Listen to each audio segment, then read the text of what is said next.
What's up, buddy? I'm Leon, the Paperback Maniac, coming at you with another vintage horror book review. Today, we are taking a look at The Cartoonist by Sean Costello. This book was published by Pocket in 1990. Now, here's a cover that has stuck with me for years. I remember seeing this thing when I was like 8 or 9 years old. It was elementary school, reading time in the classroom. I look across the room and I see a buddy of mine reading this book. And I was just absolutely astounded that anyone would read a horror novel that wasn't Stephen King. Now, this was probably around 1990, 91. Stephen King was really at the height of his popularity. A lot of my friends and we all read Stephen King. I was probably reading Cujo or Night Shift at that time. To think that someone would read a horror novel that wasn't Stephen King was just like confounding to me. But I was really intrigued. I found this cover, obviously, and this title very evocative, and I was very, very curious. And it took me a while, actually. It took me like 2 or 3 days to kind of work up the nerve to finally ask him about it. And I was like, hey, Mike, what's that book you're reading? And he's like, oh man, this book is great. And I really never forgot it. Who could forget, especially as a kid, right? Seeing that cover. By the way, that's a cover by Jim Warren. I think that's his name. Famous artist. Yeah, Jim Warren. Props for Pocket for actually attributing the cover artist in the inside here. But stuck with me forever, and then it really wasn't until 2 or 3 years ago when I happened upon a book called Eden's Eyes in a used bookshop, purchased it, read it, loved it, and then I decided I would look up the author, Sean Costello, and see, what else he had done. And what do you know? His second novel, his follow-up to Eden's Eyes, was a book called The Cartoonist, published in 1990. As soon as I saw that, I just knew. It brought back this flashback to my childhood. I looked it up, and I had searched for it before, but if you just type in The Cartoonist as a book, 1,000 things are going to pop up. But when I had the author and the title, I finally saw the cover, the picture online, this cover here, and it just brought back this flood of memories, and I immediately, hopped on and ordered it, and that brings us to today. Finally, now I have read it, so The Cartoonist, let's get into it. I will begin by reading the synopsis from the back cover. How is he doing this to me? How does he know? 16 years ago, Scott Bowman and his friends accidentally committed a terrible crime. Bound by silence and guilt, none of them ever suspected that there was one other who knew of their secret, sin. One driven by foul, twisted passions and malignant fury. One who could create nightmarish drawings of unearthly terrors, visions that could come true. Now a successful psychiatrist, Scott regards the strange new patient at his hospital as just a medical oddity, a near-helpless old man with an eerie artistic ability. But soon, the good doctor's curiosity will draw him into a shadowland of unnerving accidents and horrifying deaths. Soon, he will be driven to the darkest edges of sanity, where reality and madness join. And in a desperate confrontation, he will stake his life against a monstrous, undying hatred. The Cartoonist. And then it kind of goes into, it says a little bit about the author. Sean Costello, by the way, is a practicing physician, and it shows in this book, but I'll get to that. The Cartoonist. So this book opens up, of course, with a prologue set in the summer of 1972, where we have a carload of young Canadians who are barreling down the road at 5:30 in the morning after a night of drunken revelry in celebration of getting accepted into med school in the States. Behind the wheel is Scott Bowman, who is trying to be the responsible one since he is indeed driving, and try not to get too annoyed at his friends who are, being raucous and just boisterous and drunk, lighting up joints in the back seat, trying to keep his eyes on the road because they're driving down, this dark, winding country road at 5:30 in the morning. At one point, he kind of looks behind him to chastise one of his friends in the back seat when his buddy in the front seat spots a kitten in the middle of the road and jerks the steering wheel hard to the right so that they can avoid hitting the kitten. The car slews to the right.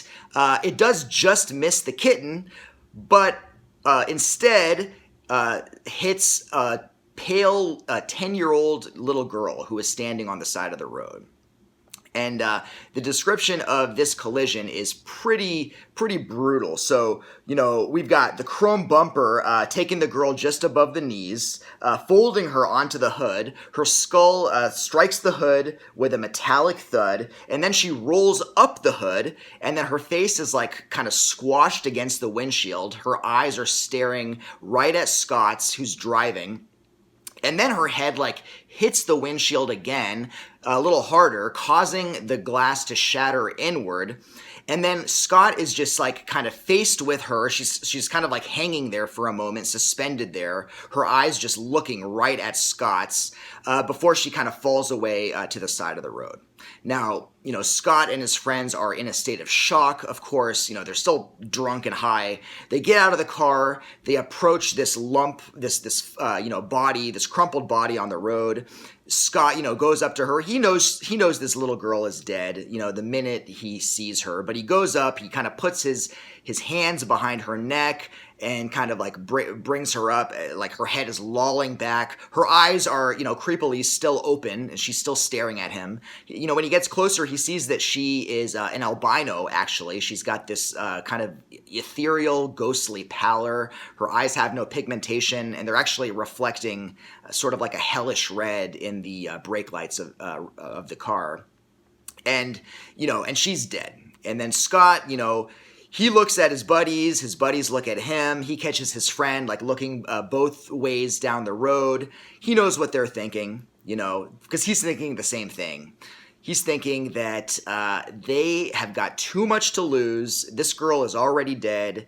They've clearly been drinking. There's weed spilled all over the car.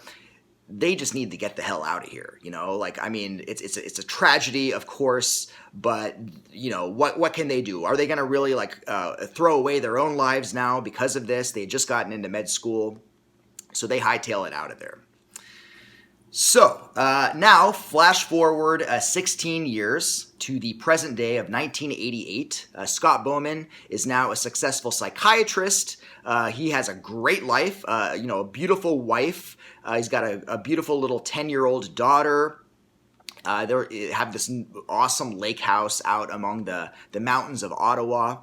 And, things are pretty good. Now, when the story opens, Scott awakens from a nightmare in a panic, sweats drenching his body.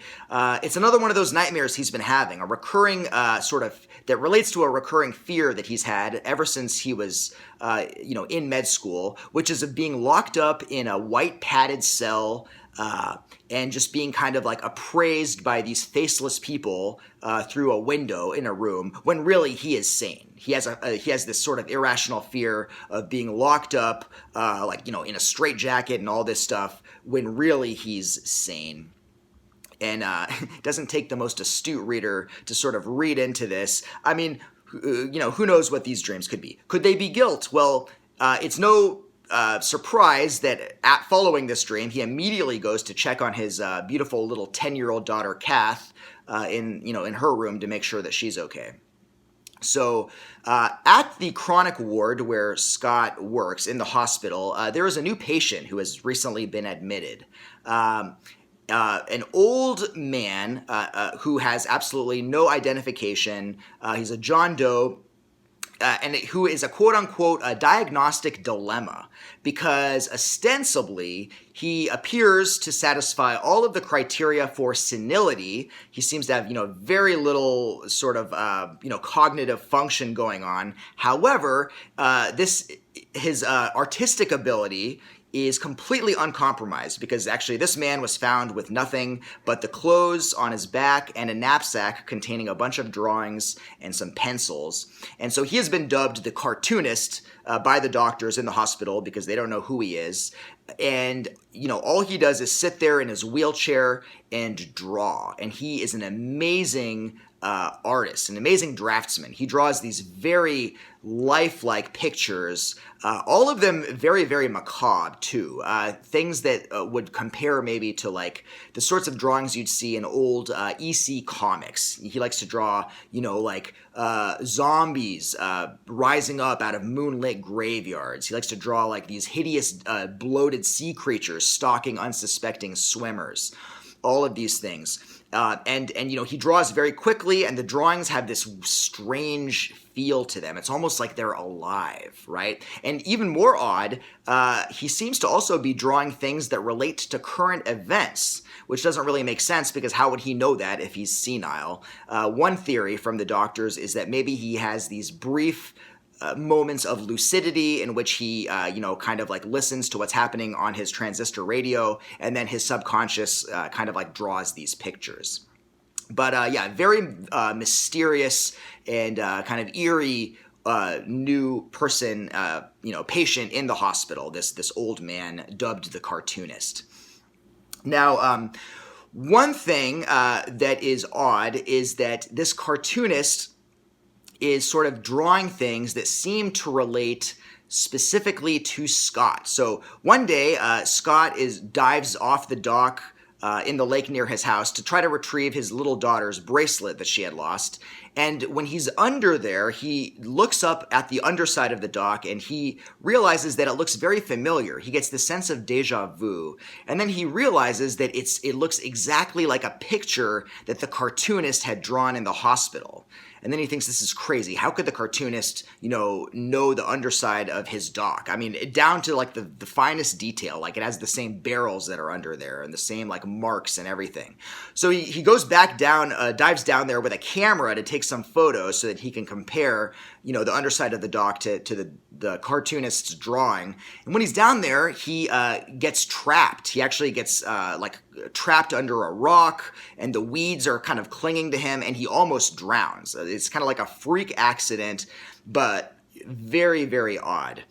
Well, later when he goes back to the hospital, he finds more drawings of the Cartoonist, and he actually sees this whole scene played out. The Cartoonist had actually drawn this scene of Scott kind of trapped underneath his dock and, nearly drowning. And this is very, very odd and unsettling. And he doesn't he doesn't know, but he doesn't really have, he goes and shows this to like another one of the doctors, and the doctor says, yes, this may be, he may be exhibiting signs of precognition. Maybe he somehow is able to like foretell things that will occur. So very, very curious. Now, Scott's wife and daughter end up going. They leave to go down to like Boston to visit Scott's wife's sister. Scott, of course, has too much work to do, so he stays. It's a kind of convenient plot device to get Scott alone in the narrative, it seems, because why would the wife leave after his near-death experience was the first thing I thought. But she goes, and Scott then goes back, and when he's looking through the Cartoonist's drawings again, this time he is absolutely mortified, because one of the drawings that the Cartoonist has drawn is a rotting, one-eyed zombie digging itself out of a graveyard, shambling down the road on a moonlit night, and colliding with a car, a Volvo, containing a woman and a 10-year-old daughter who look just like Scott's wife and daughter. And Scott is very, very concerned because, he knows that this cartoonist, there's something about these drawings. They seem to sort of connect with real life. And, he's terrified that this is going to be, a prediction of something awful happening to his wife and kids. So, he tries to contact them. Of course, this is 1990. There are no cell phones. Not so easy to contact someone, especially when they're driving and on the road. And so, the question becomes, will Scott be able to get in touch with, his family and save them from, this fate that possibly could befall them? So, so that is kind of like the basic, premise of this novel. So let me see. I took some notes. If I don't look at my notes, I never can remember everything. So first of all, for this book, I will say that the horror does take a backseat to a good chunk of the novel deals with a little bit of domestic anguish, let's say. There is a bereavement, I will not say in regards to whom, but there is a bereavement that it was done, and normally I would be annoyed that, the horror is kind of stopping and then we're going into like this kind of family, this drama and all these emotions and all that stuff. But I gotta say, it is done so well. That is one thing I have to say straight away here. Sean Costello, this man can write. This is a true writer, and it just boggles my mind that actually he's not really like just a writer. He's a physician, he's a doctor, but you can tell too. I mean, you can tell that this is an educated man. You can tell that he's a smart person, but the writing, I mean, just the way that it describes sort of like the shock and the trauma of grief, so well done, so well done. Not to mention also the prose. The prose is absolutely incredible. I mean, I will say, and that struck me the first time I read Sean Costello with Eden's Eyes. This guy is definitely up there in the upper echelon of horror writers of this era. I mean, I'd put him up there with writers like, Ray Garton, Joe R. Lansdale, Skip Inspector. Really, really good when it comes to prose. I think I wrote a couple of just short little lines. So, okay, here's one. So after he got a paper cut at work, one day, Scott offers his bandaged daughter, his bandaged finger to his daughter so that she can kiss it and make it better. And she kind of plants like a overzealous kiss on his bandaged finger, so it kind of causes it to hurt. And then he writes just, quote, "Pain flared like sunlight on polished chrome." So simple, yet just such a perfect description, right? Or another one, when he's describing a storm, he says, "Heat lightning flares like silently exploding bombs." Just perfect imagery, right? Or another one, after being injected with a drug, he writes, "The dial on the phone seemed to warp and sag like the clock face in a Dolly painting." Like the way he's seeing it after being injected with a drug. Just really nice writing, right? I mean, you don't get that kind of descriptive writing in a lot of these horror novels. But it is enjoyable to read just for the writing alone and for the characterizations as well.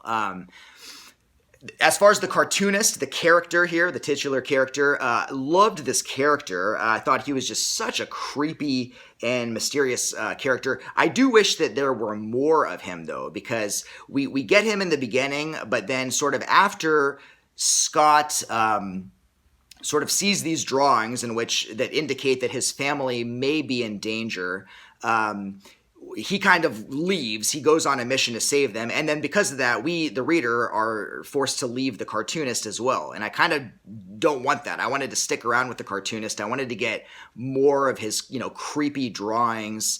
And, I thought that a little more could have been done with the character. But what we do get is, like I said, a lot of great interactions. I loved the interactions between the Bowman family members. I kind of envied this guy, Scott Bowman. I mean, this guy has just like a great life. I mean, he's got a great career, an amazing family, an amazing wife. This is the kind of wife who, what does she do? She like, she draws up when her husband, after his like near death experience, she like draws him up this like lovely bath. She brings him like a tray of French toast and a pot of coffee. She massages him under the water. It's just like, just seems like an amazing marriage. Even though we do learn that they met when she was a teenager. She had actually come to him when he was like early on in his doctor's career to get an abortion because she had gotten knocked up, which is kind of funny. But yeah. Really good just depiction of these characters, the family. You really feel for them. I mean, it is very Stephen King-like in the way that, Sean Costello definitely takes the time to develop the characters, and you do feel for them, and you want them to, to kind of make it out of this thing alive. But yeah, I thought the general idea here was really, really cool, really high concept. As I said, I do just, my only gripe is that I wish he had taken it a little further. I know that, for Costello, it was really important for him to sort of focus on the human aspect here and really get you to empathize with the character and, feel for him and, put yourself in his shoes and what he would be going through in this situation if, he's at risk of losing his family. But I still would have liked if the horror was ratcheted up a little more. Like, I can't help but wonder what a writer like Douglas Borton would have done with this premise, where like this kind of seemingly senile old man is drawing these things, which may be foretelling the future, or they may be creating, nightmare scenarios. And, I just wish that he had maybe taken it a little further. I mean, just think of like the sky's the limit, right? With the things. I mean, if someone just drew shit and it would come true, I mean, you could do so much with that, right? Like I'm thinking of, well, in particular, Douglas Borton's Dream House, that novel where the screenwriter's dreams kind of manifest themselves in reality. But so it did seem a little bit like a missed opportunity, although the writing and the kind of character drama does make up for it overall. This book, it doesn't really take, I mean, if you've read any sort of horror, it's not going to be a huge surprise when you find out kind of the final revelation of this cartoonist. I mean, it will be clear, obviously, he's, connected in some way to the girl that little girl that died in the beginning, and he's taking his revenge. Although the particular details of that connection to the girl are quite disturbing and quite chilling.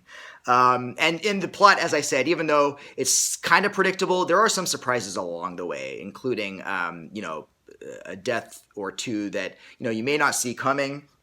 I really, really dug the ending. I thought the ending was suitably creepy. In fact, the final line of this thing, which I read at 1 a.m. in the morning last night on a school night, I knew I should get to bed, but I just couldn't stop. But I swear, the last line of this book, like, just sent chills down my spine. Like, it gave me goosebumps, which does not happen very often. But I really, really liked the way it ending, and I love how it kind of comes full circle, and I thought it was, really, really nicely done. But yes, The Cartoonist, this definitely gets my recommendation. It's not the goriest book. I mean, I love my gore. I love my, like, over-the-top horror. This is not a Leisure or a Zebra. It's a pocket book. But the pocket horror novels were usually well written, and this one is better written than most. And as I said, there is a lot to recommend here. It's very cool too how late 80s this book is. I mean, it was published in 90. It was probably written in 89. I just love it. I mean, the little details, like Scott's daughter Kath, she has Ghostbusters wallpaper in her room. She has tiny plastic Smurfs decorating the mirror in her vanity. She sleeps with a Cabbage Patch doll, which, by the way, according to her father, looks like, quote, a deformed Lilliputian in the death throes of radiation poisoning. I mean, that's awesome, right? I mean, she's got a Mickey Mouse phone. There's references to, like, Walkman, Sony Walkman, and ghetto blasters, quote unquote. It's just great. I love stuff like that. I love it when these books are referencing the sort of pop cultural phenomena of the time period. It makes it really entertaining and fun to read. But yes, The Cartoonist definitely gets my recommendation. Check this one out. It was a lot of fun. And there's a third book. I think so. Sean Costello, I think he might still be writing. I know he definitely wrote more, but he wrote like kind of 3 books in this kind of golden age. So he had Eden's Eyes, and then this one, The Cartoonist, and then a third one, Captain Quad, which sounds amazing as well, and I'm really looking forward to it. They all kind of, I guess, peripherally deal with medicine, since he is, he is really a physician. And that's cool, and that's good. I mean, you can, as I said, you can tell that he is like really a doctor. There's just the right amount of verisimilitude, but it doesn't feel like overly done. It doesn't feel like, like he's trying to like shoehorn in all these like science or medical facts and like show off his knowledge. It just seems like a really solidly researched book. But Captain Quad is about a dude who becomes a quadriplegic and then like wants to like enact his anger and vengeance on people. Sounds amazing. Definitely will be reading and reviewing that one at some point. But definitely check out this book. Check out Eden's Eyes. Check out everything Sean Costello wrote, because I think he is a gem of a writer from this period that we love so much. So that's it, guys. That's the review. Thanks for watching. Hope you enjoyed it. Check back later for more fun stuff. As always, I will see you later. Peace out.